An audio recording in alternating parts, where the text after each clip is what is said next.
Hey guys! Sa mga naghahanap ng trabaho sa online world, is Upwork recommendable? My answer is yes and no. So dito muna tayo kung bakit yes. Yes kasi napakarami talagang job post na fit sa iyong field. Then, makikita if verified pa ang client pati payment niya. That means may pondo siya for that project. At saka, ang Upwork, fair sila in treating their clients, both the job seeker and the employer. Example, if nagpasa ka ng report mo and even the client released the payment, there is certain time schedule na i-release ni Upwork ang payment mo para ma-review pa ni employer ang work at if need na may baguhin, pwede pa ibalik sa'yo. If you ask for payment tapos walang reply ang employer, Upwork will help you settle the fees. At for takot sa interview, merong mga employer diretso sila bigay ng task not needing that process.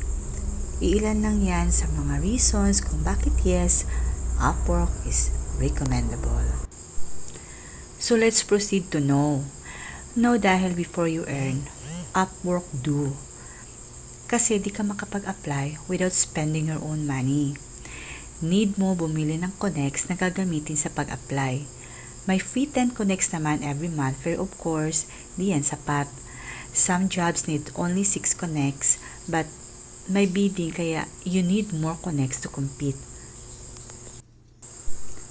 If wala kang money to buy connects, maglalaway ka lang talaga sa mga job post.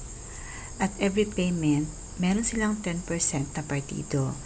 That's why, yung iba na hindi per project based ang work kundi long term, they find ways to work outside Upwork. But, violation yon. Kaya, secret-secret na lang. So, ilan lang yan sa mga reasons kung bakit no, Upwork is not recommendable. Yun lang guys. Sa mga job seeker like me, I hope nakatulong this little insight from me.